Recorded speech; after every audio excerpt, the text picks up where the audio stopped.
Welcome to the channel where all you gotta do is, well, it's time for a 3D printer. So I have a bunch of suspension bits for the Mustang that I gotta design and build. There's also a bunch of interior bits that I'm gonna have to, they're gonna be custom, so I'm gonna have to design and make those, just fine. So now that 3D printers are kind of useful for some stuff now, don't make real parts out of them, but just to make sure you prototype things. And probably the last video I probably should have just 3D printed it because it's been sitting over here for 3 or 4 months. But I was fairly confident that those were really close to correct. They were kind of close, but I could have just 3D printed them and fitted them, and that might have been a better plan.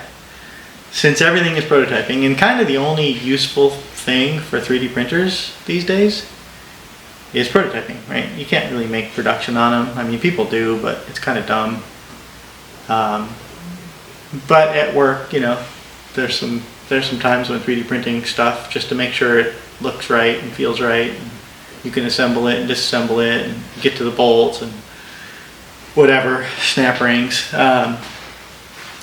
It's useful for that. And then you can make some revisions before you have the real parts made. So anyway, I think that's what I'm going to do. I'm going to make some, instead of building the pieces for the front suspension out of metal and then put them together and making sure they're right, I'm going to just 3D print the ends. I'll probably just 3D print the kind of the area that's welded to the ball joint holder, and then I'll just push rods in there, and otherwise it's going to be bigger than my printer. So I think that's what I'm going to do. So anyway, this is what I bought.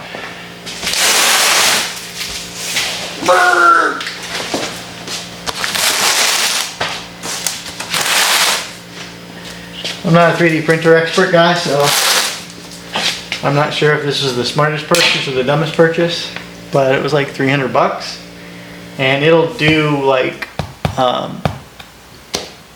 it'll do nylon with like carbon strands in it, which make it a little bit stiffer. So anyway, this is like a 10 inch by 10 inch by 10 inch, so you can make a cube up to 10 inch square, which should be plenty for most stuff that I'm going to be, just prototyping. So anyway, let's just get this thing out of the box and get it set up and see what it looks like.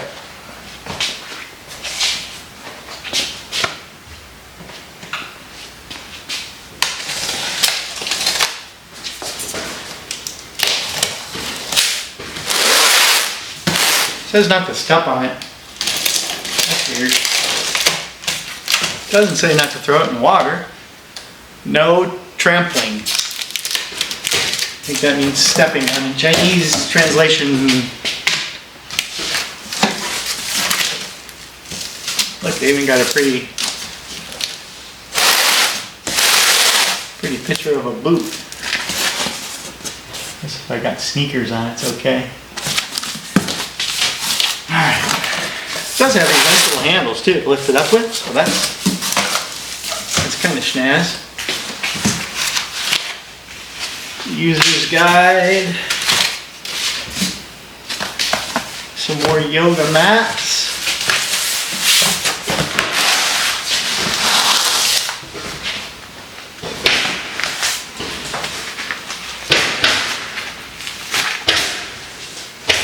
looks like the top cover piece. It's supposed to be made out of glass.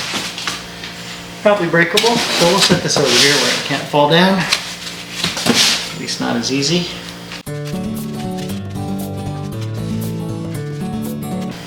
Yep, this is the back. This is the poop chute right here. Feeder goes on that. Switch over into the camera position.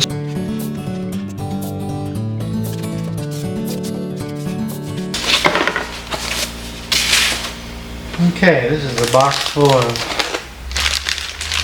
spiffy stuff.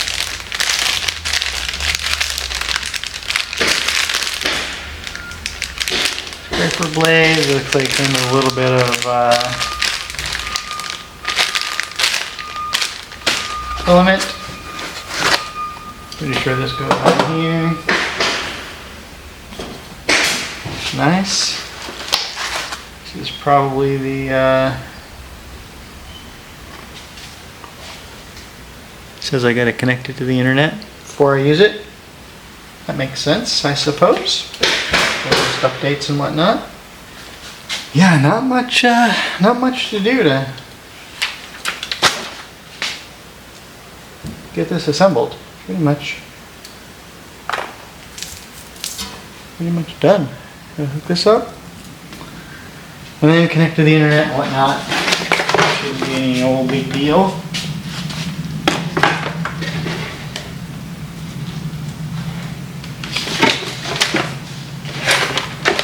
And just for reference, I've never used a 3D printer in my life. I've seen them. I've seen parts that came off of them. So this is like basically a newbie, you know, sciencing out how to make a 3D printer. Like I've done lots of CAD work, on lots of design work, and sent parts off to get made on a 3D printer, but never poked the button. I've used printers before, but those just spit ink out. I've even used plotters, which actually had like ink in them, and they just drug it around. It had a little tool changer to get different color. I used one of those. It dates me a little bit, I think, but anyways, this should be a valid video for somebody that has absolutely no idea what a 3D printer operation looks like. Yeah, so everything looks really good actually. This is really stuck on there well. So I guess it's a magnetic. So I don't hear any vacuum pump. Yeah, 256 by 256 by 256. Those are in millimeters. I guess this flips upside down too for other versions of filament. Again, I'm not a 3D printing guru, so maybe you should just ignore this video because I don't know what the hell I'm doing. But sometimes when you watch videos of people that know too much stuff, then they don't know what you don't know, and then you don't get really, they skip parts that may be valuable to you, and I won't be doing that because I have no idea what I'm doing. I'll take that as a positive. Goddamn idiot. He doesn't even know what the hell 3D printer looks like. Yep. Okay, so let's go through the bag full of goodies here. Put this back. I got a lot of foam to throw away.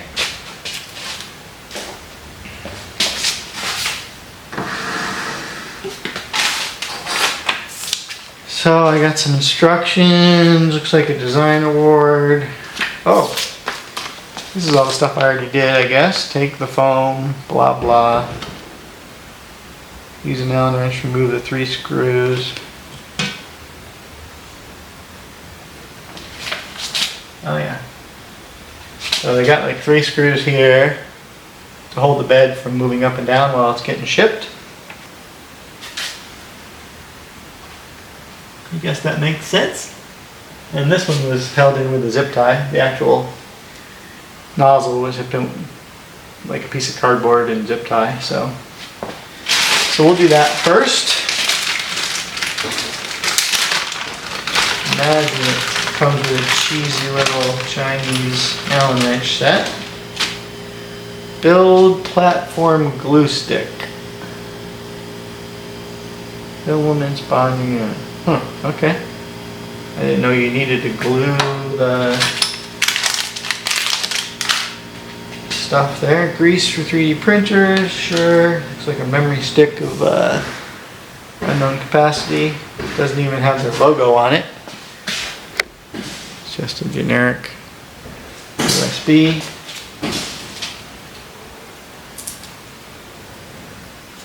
This looks like a pretty fancy Q-tip. Don't know what that's for yet. I think this is like a little, it's like a little rubber scrubber, probably to, when it goes across and cleans the nozzle. Scraper blades, probably the same thing. Oh no, Newbie. Ooh, look at that. Certification. Put that sticker somewhere important so the FAA guys can come see it.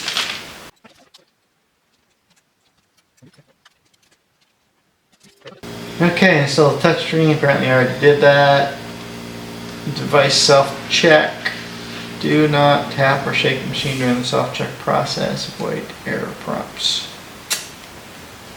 Okay. It says to do a self-check. That other sticker said, look to the internet first. I've seen on the internet that this little hose here is like, hits the cover sometimes, so that's probably not good. Now the interesting thing is it never tells me to put the filament here and feed it through, which, pretty sure I need to do that. The ribbon in, put the screen on, do a self-check, and then do the first print.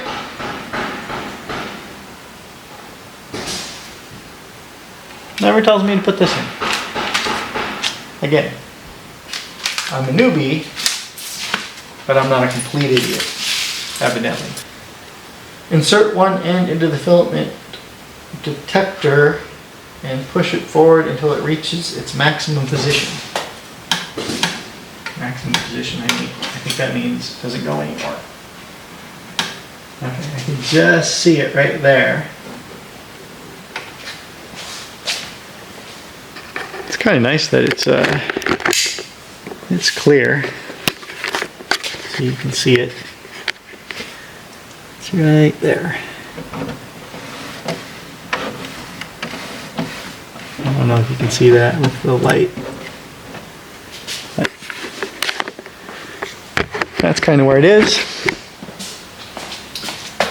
So I think this cover just pops off. That's just magneted on. I thought there's a cord there.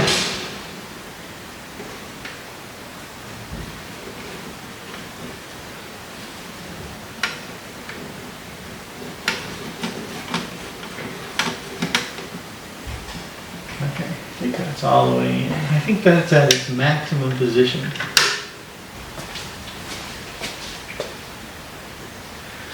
Alright, it's coming to life. Okay. English. Confirm. Okay, it's telling me to remove the 3 screws. Will you watch me do that? So, confirm. Your chamber is free from foreign objects and click confirmed. Nothing foreign in there. Unless that's me. Side A facing up. Expected to last for 30 minutes. Wow. Okay, so this is a 30-minute check. Not sure if the door needs to be closed. It didn't say, but it's closed in the picture, so.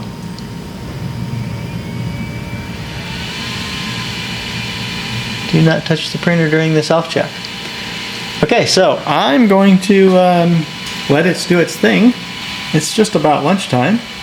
Okay, so it's finished all of its little dancing. Okay, so this little thing looks like a credit card runner, I guess, is for local printy stuff. So I'm going to jam the USB in there. It's always the third way you insert it is the right way. There we go. Third way. Oop. Alright.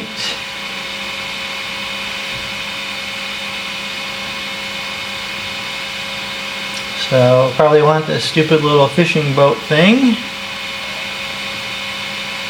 Seems fine.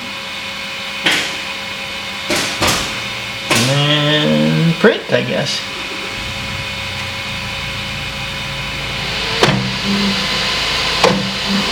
Well, that makes terrible noises.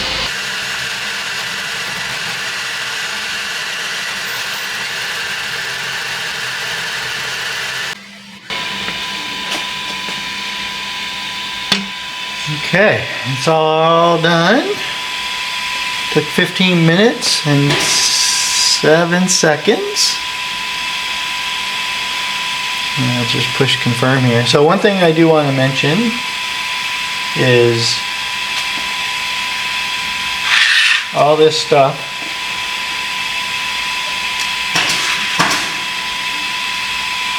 I don't know why, but all of this was in there.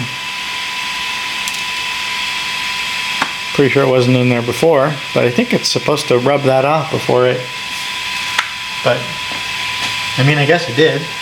It didn't get into the print. A lot of little strings in between there. I think that's fine. In general, it looks fine. Pretty nice, actually. Okay, so I've been kind of playing around with this 3D printer I bought a little bit. This was just one of the first parts I 3D printed. Came out pretty nice. This is like an old version of a sequential shifter. If you don't know what I'm talking about, sequential shifter, I designed a sequential shifter for the M6 transmission, the SMG transmission. So I decided, well, might as well, it's already cartooned up, so I might as well 3D print it. So these gears have the cam shapes in them. I'm going to print the sliders next. And these little lines here, each one of those has a little line on it. You can't see it because it's black, but those all point forward, and then there's a little dot to line the gears up. So that's my method. I don't know how well you can see that, but if everything is, it'd be easier if it had dowel pins in there, but we'll get those in there. Yeah, so there we go. Oops, that one's crooked now. Anyway, I assure you, those are the other alignments. Little dots lined up to little dots, and all those point forward. But I did, as I was printing it, this took like 6 hours to print, so I was noticing this has a, I don't know if you can see that, it's got a big bump in it here where these layers didn't stick very good. And I think that was my fault, because this material, the temperature is supposed to be, instead of 210, it's supposed to be 220 to 240. And I swear I changed the material, and it put the settings in there for me, but it put it to 240, or put it to 220 for the first layer, but it kept it at 210 for the normal printy stuff. So I don't know. Anyway, maybe that's why that did that. But the thing that did kind of impress me is the 3D printer has a sensor in it so it can use it to level it. And it knew this was crooked, and so when it got over into this corner, it would like do 3-axis stuff so it didn't crunch into it, so it continued printing. Which is pretty impressive, actually, that it knew that this shit was all, this stuff was all messed up. So anyway, I wanted to document this, but what I'm going to do is I'm going to get all this filler out of here, the support material, because this has a step in it. So this is all support material. So I'll peel all that out, and then I'll put it in a vise with a heat gun and just kind of flatten this guy out, because it looks flat over here, it looks flat over here. It's just this one little area where I did that.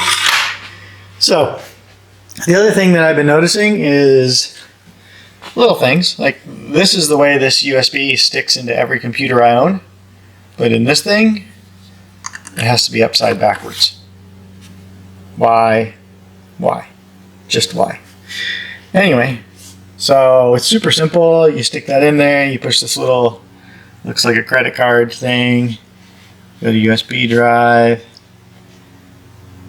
and I'm going to print the pawls and the pawl mover thing. I just put them on in the same file, so boop that. And yeah, you can push the time-lapse photography. I haven't watched any of those files yet, but they're probably going to be pretty low quality, but maybe I'll put one in video. It's going to take 27 minutes, 81 layers, and push print, and it's just going to sit there for a few minutes. But it tells you everything that's going on, right? It tells you the bed heater is 21C, and it's that's got to get to 60, and then this is at 84C, which is the nozzle, and that's got to get to 220. And then ambient temperature inside there.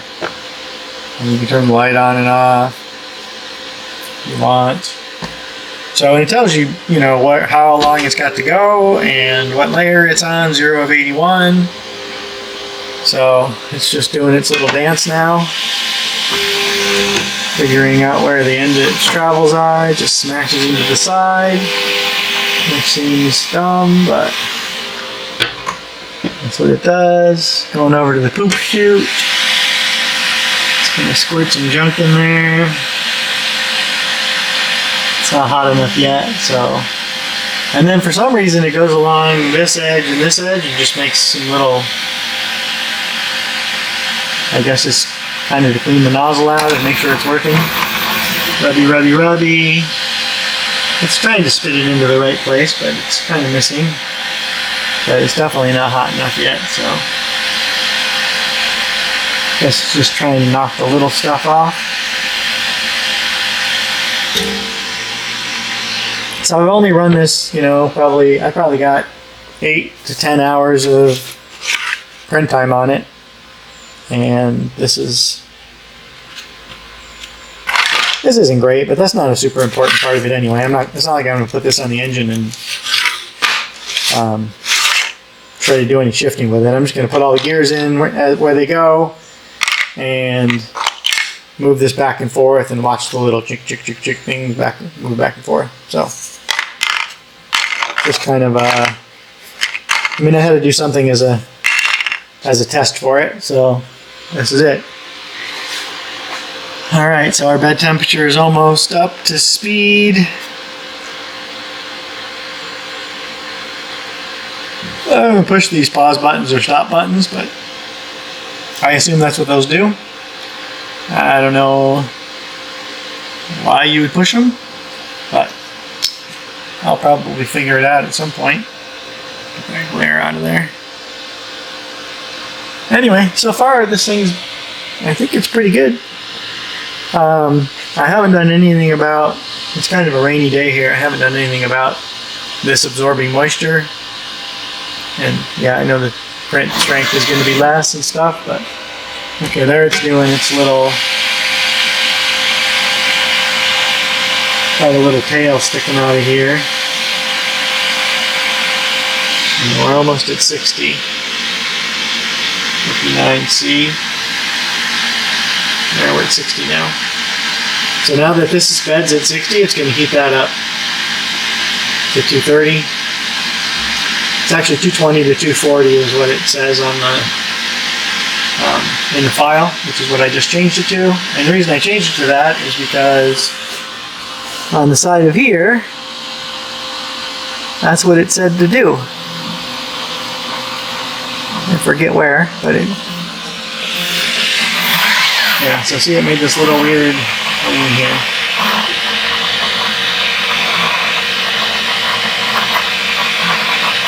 And there we go. We're off to the races again. It's kind of like watching paint dry. Thick paint. So I won't bore you till it's done.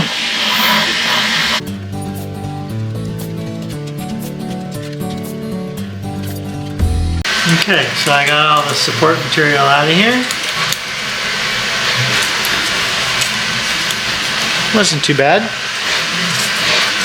Took me a few minutes to figure it out.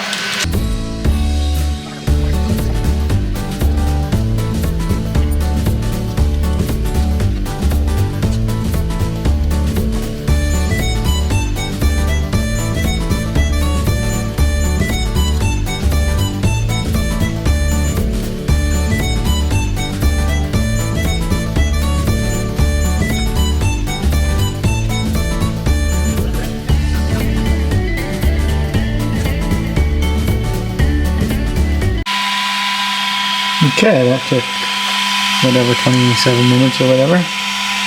So, it's really good. Slide that back in. Snap it down. Yeah, this is, everyone wastes that. And then here's some more little pieces for my shifter. If you haven't seen my shifter video, look around on my channel, it's there. So these are the little pawls, and I designed it so they're the same. So you just flip them upside down, and then when you push this forward and back, there's a little spring that goes in there to hold it against the, and then yeah, it either rotates it that way or that way, depending on which way you push it. And that's what makes it sequential. Fancy, right?